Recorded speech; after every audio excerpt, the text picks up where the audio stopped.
Hi, it's Fias Tarot. Hello, air signs. Okay, air signs only.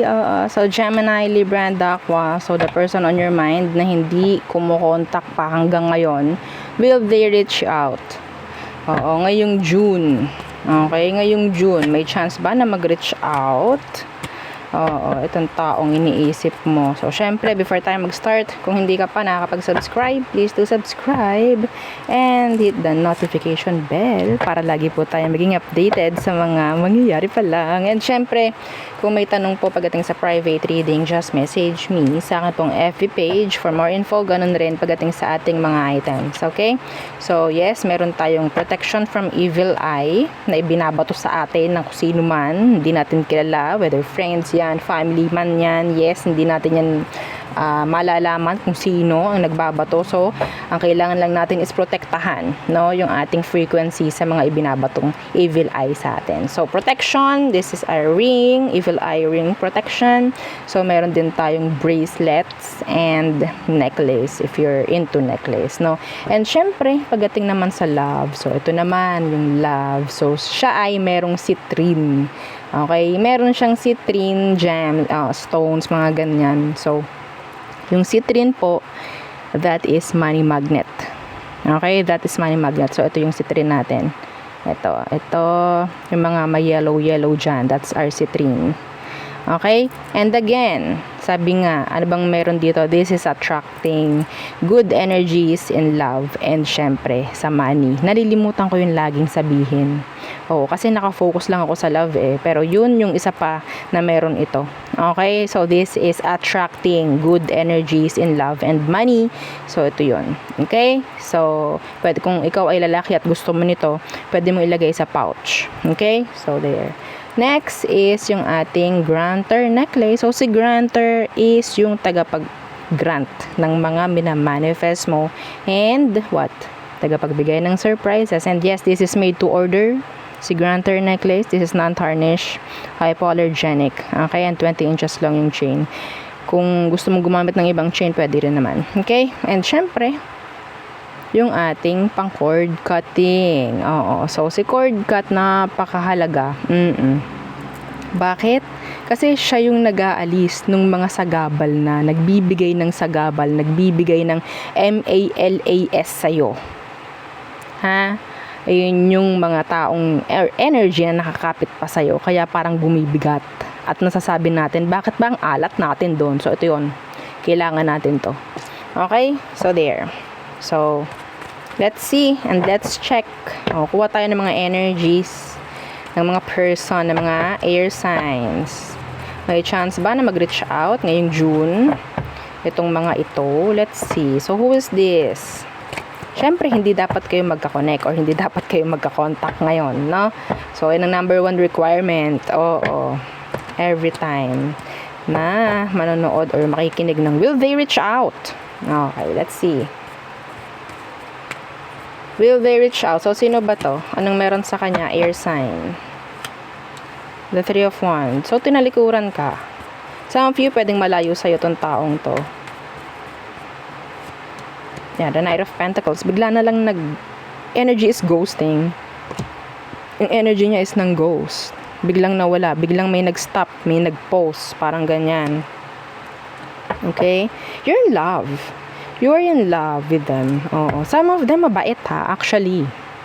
Actually, nagpakita to ng kabaitan sa'yo. So, kung yung person mo hindi nagpakita ng kabaitan sa'yo, then this is not your read.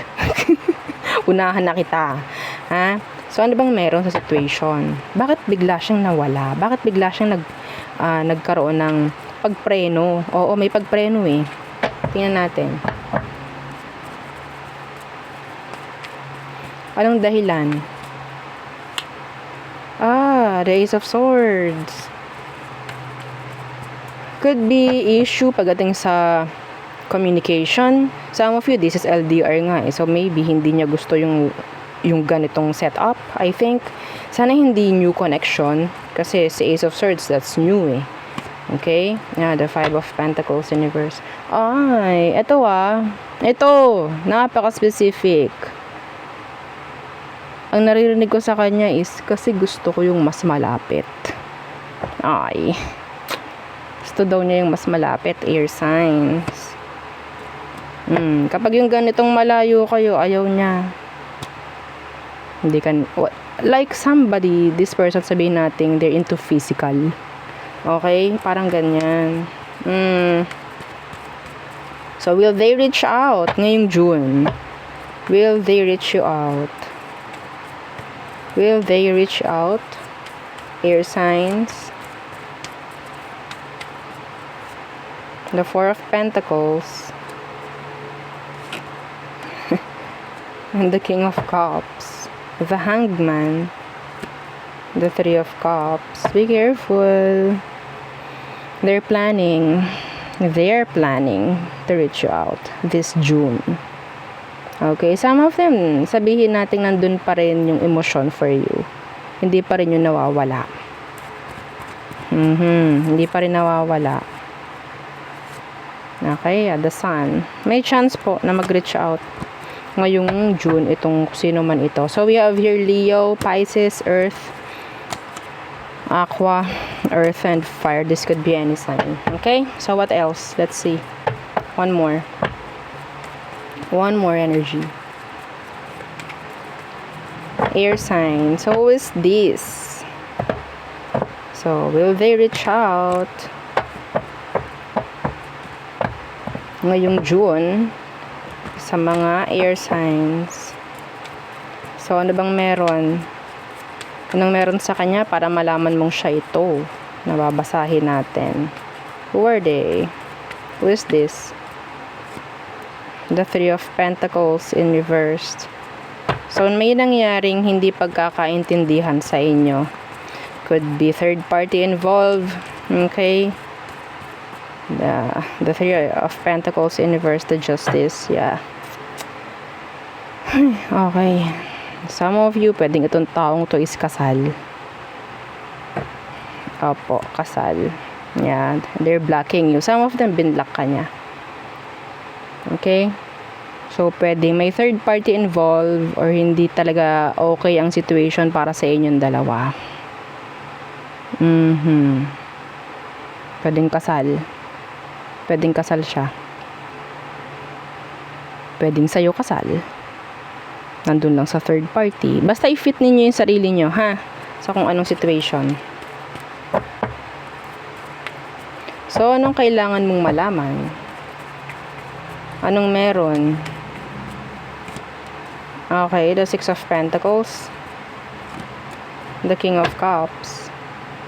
Kung may third party involved, pera lang po ito. Okay? Walang emosyon. Gamitan. Okay? Yun ang isa nyong kailangang malaman. Kung ikaw yung third party, then alam mo na. Okay? Hindi sila nag-invest ng emosyon. Will they reach out? Will they reach out sa'yo? Okay. The Nine of Cups. The Hanged Man in reversed. And the Ace of Wands. I think, yeah, may chance rin na mag-reach out. Itong taong to, I'm hearing, sabihin natin, makeup sex. I'm hearing makeup sex for some of you. Okay. So, may pagkikita rin akong nakukuha sa energy nyo. Hindi lang pag-reach out, kundi pagkikita rin. Okay? Yeah, the High Priestess in reversed. The Knight of Swords. Pero, yeah, wag kayo mag-expect na ito ay magiging consistent kasi it's not. Okay? So, kinuha lang natin yung energy kung may chance bang mag-reach out. And yeah, I think so, meron. And pagkikita rin para sa iba. Okay? So, we have here Pisces, water sign. So, another Pisces, Earth, Libra, and Earth sign. This could be any sign anyway. Okay? So, yeah, yun lang ang akin nakikita for you. Some of you, talagang iniisip-isip mo to. Sana kaya mag-reach out? Mag-reach out kaya? Yeah. Dalawang energy nakuha natin. So, they're both reaching out. Kung di ko nakuha yung energy, then better luck next read, or pwede mong tingnan yung sun, moon, rising mo if ever. So, gagawa pa naman tayo na ibang video regarding this. Okay? So, again, yun ang ating reading for you, air signs. Again, please don't forget to like, share, and subscribe, and follow our FB page and yung ating second YouTube channel na Love Letter. Thank you! Bye!